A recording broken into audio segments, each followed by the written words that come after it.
சிவாய நம என்றிருப்பார்க்கு அபாயம் ஒரு காலும் இல்லை. நம்ம திருவாசகத்தை ஒரு பாடலாக பார்த்துட்டு வரோம். இதில் நீத்தல் விண்ணப்பத்தில் நம்ம இருக்கோம். அதில் 8 பாடல்கள் வரைக்கும் பார்த்துருக்கோம். அப்போ இந்திரியங்களுக்கு வசப்படுறவனா சிறுமை அடையிறேன் நான்.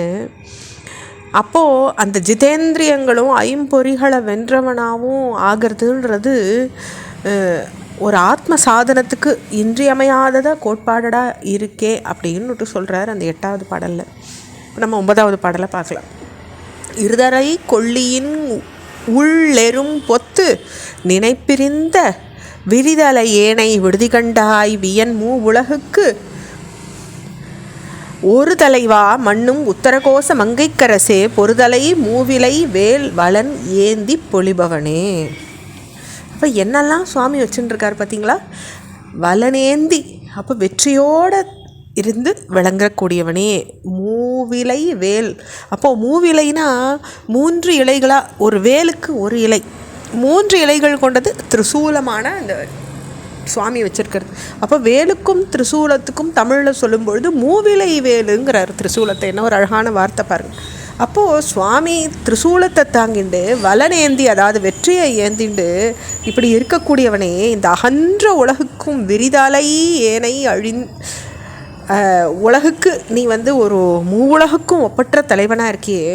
அப்போ போரில் திரிசூலத்தோட வெற்றியை கையாளுறவனே, 2 பக்கமும் தீப்பற்றி எரிகிற கொள்ளியின் உள்ள அகப்பட்டிருக்க எறும்பு போல் உன்னை பிரிஞ்சிருக்கன்னா தலை விரிஞ்ச கோலத்தோடு தவிக்கிறேன் இல்லையா, அத்தகைய என்ன நீ விட்டுடுவியோ அப்படின்னுட்டு தன்னுடைய நிலையை நொந்துக்கிறார் மாணிக்கவாசகர். அடுத்த பாடல், தசம பாடல். பொலிகின்ற நின்றாள் புகுத பெற்று ஆக்கையை போக்க பெற்று மெலிகின்ற எண்ணெய் விடுதி கண்டாய் அழிதேர் விளரி ஒளி நின்ற பூம்பொழில் உத்தரகோச மங்கைக்கரசே வழி நின்ற நின்திலை நின்ற தின் சிலையால் எரித்தாய் புறம் மாறுபட்டே. அப்போ உன்னுடைய உறைவிடமாக உத்தரகோச மங்கையில் உள்ள பூஞ்சோடைகளில் வண்டுகள் விளரி இசையை ஆராய்ஞ்சுருக்கு. வலிமை பொருந்திய மகாமேரு மலையை திடமான வில்லா வச்சுண்டு நீ பகைத்த திரிபுரத்தை தகனம் பண்ணின. அப்போ திரிபுர தகனங்கள் சுவாமி செய்யும் பொழுது அந்த மகாமேரு மலையை தான் வில்லா வச்சுட்டார். உடல் உணர்வை போக்கி உன் சித்த ரூபத்தில் தெளிச்சிருக்க வேண்டிய நாம் இன்னும் உடல் வாழ்க்கையிலேயே சிறுமையுற்று இருக்கேனே, என்னை நீ விட்டு விடுதி கண்டாய் அப்படின்னுட்டு சொல்கிறார். அடுத்து 11வது பாடல். மாறுபட்ட அஞ்செண்ணை வஞ்சிப்ப யானும் மணிமலர்த்தாள் வேறுபட்டேனை விடுதி கண்டாய் வினையேன் மனத்தே